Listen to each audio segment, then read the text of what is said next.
Militantes et militants, chers compatriotes, je me nomme Sylvanus Aïssi, opérateur économique, candidat FCBE, tête de liste de la 16e circonscription. Le 8 janvier prochain, vous devez sortir massivement pour voter la liste FCBE, Kori. Pourquoi voter Kori? Pour sauvegarder le social. Qu'est-ce que nous avons à faire dans le social? Dans le domaine de l'éducation, initier une loi pour introduire les langues nationales dans notre système éducatif. Prendre une loi pour revoir le mode de recrutement des enseignants. À notre avis, le thème AME, aspirant au métier d'enseignant, n'est pas approprié aux exigences et à la déontologie au milieu éducatif. Légiférer pour restructurer les œuvres universitaires dans le sens de leur amélioration, moyens de transport, construction des résidences universitaires, mettre fin à la privatisation des structures sociales et universitaires. Prendre une loi qui revoit les conditions d'attribution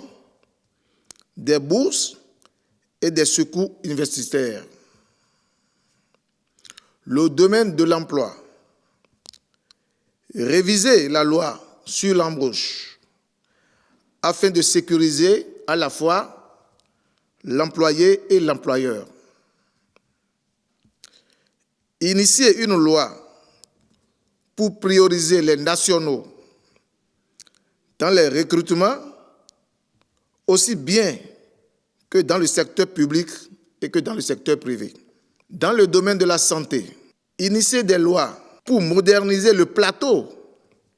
technique de nos hôpitaux, pallier l'insuffisance du personnel et procéder à des recrutements massifs, rendre effective l'assurance maladie universelle en mettant l'accent sur la prise en charge des indigents, améliorer l'accueil des patients dans nos formations sanitaires, travailler à la gratuité de la césarienne, des soins de santé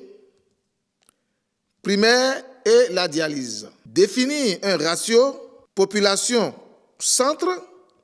de santé, puis ratio population-médecin, afin d'assurer une couverture sanitaire de qualité sur toute l'étendue du territoire national. Recruter du personnel qualifié pour animer nos centres de santé. Faire doter de tous les centres d'ambulance. Faire ravitailler nos centres de santé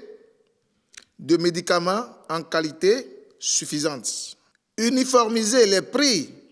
des médicaments dans les pharmacies à travers tout le pays. Le domaine de microfinance aux plus pauvres. Légiférer pour dépolitiser le système d'octroi de crédit aux couches les plus diminuées en confiant la gestion à des structures indépendantes. Moderniser le secteur de microcrédit en renforçant sa contribution à atténuer la pauvreté des citoyens. Chers militants et militantes, voilà les raisons pour lesquelles vous devrez sortir massivement pour voter FCBE. Merci, chère population. Mechele mi karo mi fonpoya maude to mi chobo to fifon mi e to mi fifon mi tegbe kaka doi niche yeran yiro mi do gugbe dosu koshi Marcel ovijiji son yahwe kila yo si wede jan podo dosa hwe nupo to krake kila yo si wede jan to poji baba hwe gugbe unsa to arome to hwe ovijiji se npoji ton on bon fi afunu e boto ndo do 19e circonscription si ville po sunu yonu yokpo nyewe mais ils étaient tête de liste dans le parti FCBE to 19e circonscription électorale mais lorsque nous avons un parti politique qui FCBE Force Cori pour un Bénin émergent. Bon, nous avons mis campagne mais bon, nous avons élection législative le 8 janvier déjà. Mais lorsque nous avons des tolotés, des mitéros 2019 de Waï, to wene nous, y a maintenant SCBE, bon, et élection ou nous. Dis-moi, y a maintenant mais les connus, on donne au gouvernement. Ni mi bon mi support, bon SCBE do député support assemblée, était pour mina y wana to ville, mais y mille était Jérôme ni wana ye. Titan to ni mi bio azon me ville azon me we o me ile mi modo we o me mi ton le e po fi susu bo ye ma gba we o do mi je don mi na voter ne bo fi we o we do le ye na gba we o gun fi ne le po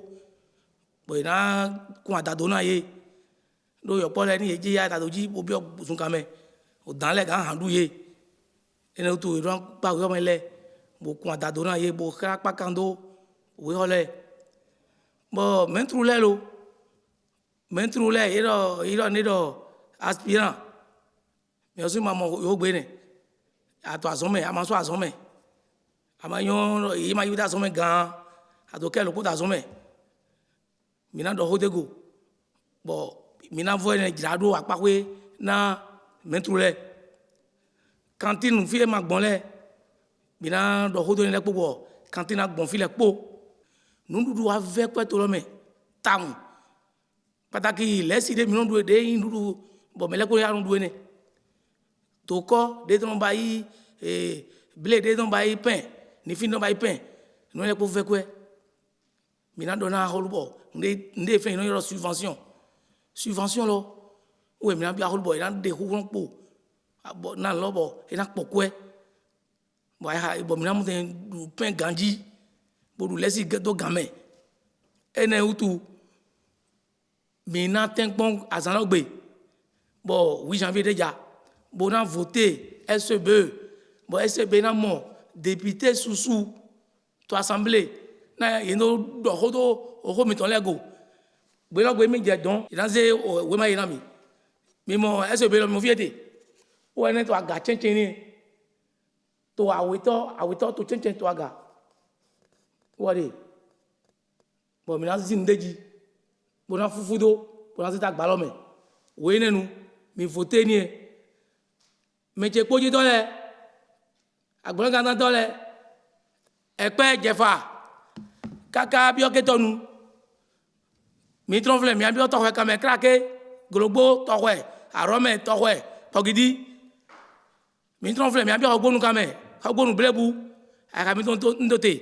ajira kan me blebu dami bo vemi mi wi asono wa na mi agege mi to vive mi ya asono wa na mi na mi no support don gbelogbe na asono ndo vi wa na mi mejele don do mi lo okwedeja ran kwe si na mi akwe poteno na bi o windo leme fifa na bi o windo leme yo pura na jijo ho ovile na jijo ho family pura na jijo ho ovile na asono bo sewe o diplôme go mi lo sule no temito le no tenda gbe na mi ndo mi